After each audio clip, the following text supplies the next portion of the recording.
I am the last human in existence, watching the end of the universe. Fiction. Here I stand, alone at the edge of the universe. I believe I am one of the last living organisms left in existence. I lay on my bunk bed in one of the numerous cabins of the space cruiser that kept the last threads of humanity alive. We have stopped counting the years since the mere pronunciation of the dates itself became a mouthful, but if I had to tell you, if my calculations are correct, I believe this is the year 97, 989, 889, 685, 740, or maybe a few centuries before or after. I am not entirely sure. The cruiser took off long ago when planets and moons were still habitable. The rich were the only ones able to afford keeping their descendants alive, and here I am. I was born on this ship and spent my entire life being the sole witness of my own species' extinction. Now, the universe has expanded to such a level that matter itself is too scattered to be recognizable. Every galaxy, every star system and every planet has lost all of its energy, and we witness the once breathtaking canvas of the universe slowly losing its stars, one by one, lights going out just like seeing everyone go to bed in a city at night. And now the sky has been robbed of its stars, every single one of them, leaving space pitch black. Honestly, who would have thought humanity prospered this long, almost longer than the universe itself? Although we have become a Type 3 civilization, we have settled on Mars, then Venus, and Alpha Centauri and progressively grasped and gained control of our entire galaxy, building an empire and exceeding every expectation. I spent hours passionately reading the great history of mankind. It took me years, every chapter more thrilling than the last. It was the best possible scenario for humanity, overcoming war to unite and explore the universe. We have become gods, but humanity is now forced to admit defeat and accept its fate. I stare outside the window, looking at a lonely star amongst the darkness of the void. I believe this one is the last star of the entire universe. I spent the last few days walking around the cruiser to glance at every angle to make sure, not that I had anything better to do. Again, I cannot guarantee that I am right, but at this point, it doesn't really matter anymore. Pressing my face against the glass, I watch the little star twinkle, knowing that this gift can and will disappear at any moment, and then it will be lights out forever. Judging by its tint and brightness, this was BS62, a red supergiant. I laid there longer than I can admit, maybe 1 or 2 hours, just staring at it, praying it won't disappear, praying it won't leave me alone. I hit my head beneath the top bunk once I heard the continuous emergency alarm go off. I painstakingly walked across the cabin and towards the main deck while holding my head in pain. I finally shut the alarm off and promptly logged onto the computer. It was old and slow, but all modern tech was shut down in order to save power. Even the ship's AI was shut down, so I had no one to talk to after my last companion died 8 years ago, and I couldn't even upload his consciousness after his death. The tech that held the consciousness of the rest of humanity was installed in the mothership. We, unfortunately, lost all contact with them long ago. The leading theory was that it couldn't escape a black hole. As the computer booted, I nervously tapped my finger against the desk hoping I wouldn't receive bad news, but deep down I knew exactly what I was about to come across. And sure enough, a pop-up opened saying the emergency gauges were exhausted and the oxygen supply was now definitely deprived. I sat there for a moment. I didn't move a muscle, I just stared at the screen. I didn't even know how to react. I knew this day was going to come. Myself and technically the human race will be extinct in a few hours or maybe a day if I am lucky enough. I walked in circles brainstorming what I would do next, as I would be the one to conclude the history of mankind. I felt the pressure of all my ancestors. I am their last representative. Should I write a testament? I thought to myself. No, obviously not, since no one will be here to read it. I kept thinking while looking at my star through the cockpit window, still there with me. I sat back down on the computer seat and searched the archives for information about this star. I coughed as I scrolled through the star's images. I could feel the oxygen lack already.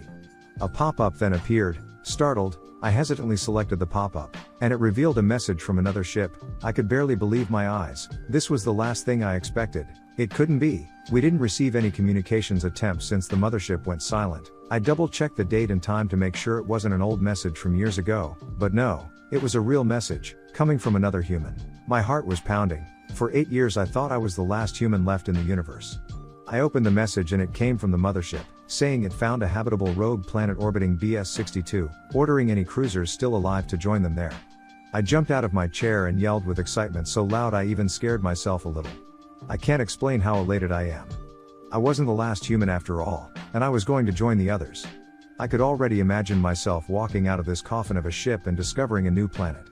But I quickly stopped celebrating and tumbled down to the floor, coughing uncontrollably, almost passing out doing so. As I slowly recovered, I was horrified.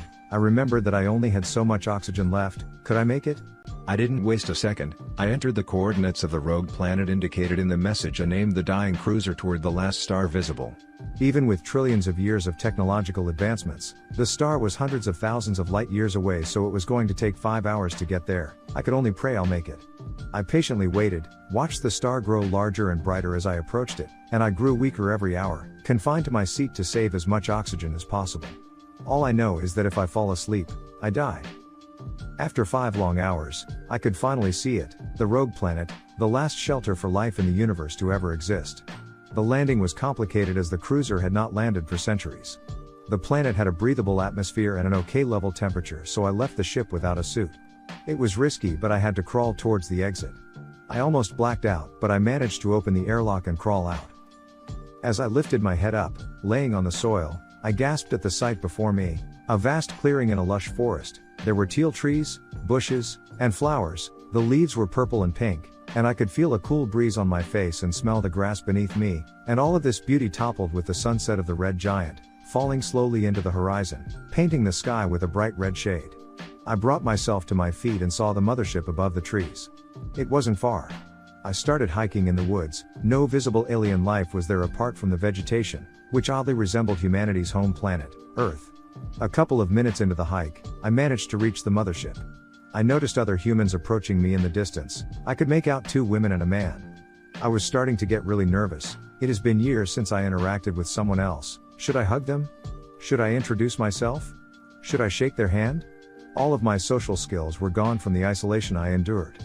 We finally came face to face with each other, and a tall woman, wearing the same suit as I, smiled but didn't say anything. She just stood there smiling with her peers behind her. I finally found the courage to introduce myself. Hi. I am Edward from Star Cruiser C-197, and you? No answer. She just continued grinning at me. The whole atmosphere was odd. There was no sound around. The wind stopped and it was starting to get dark. I felt really uncomfortable. All of a sudden she leapt towards me, pushing me and pinning me to the ground. She started strangling me with such a grip that I couldn't breathe at all. I didn't understand what was going on. She and her companions then started mumbling something in Union.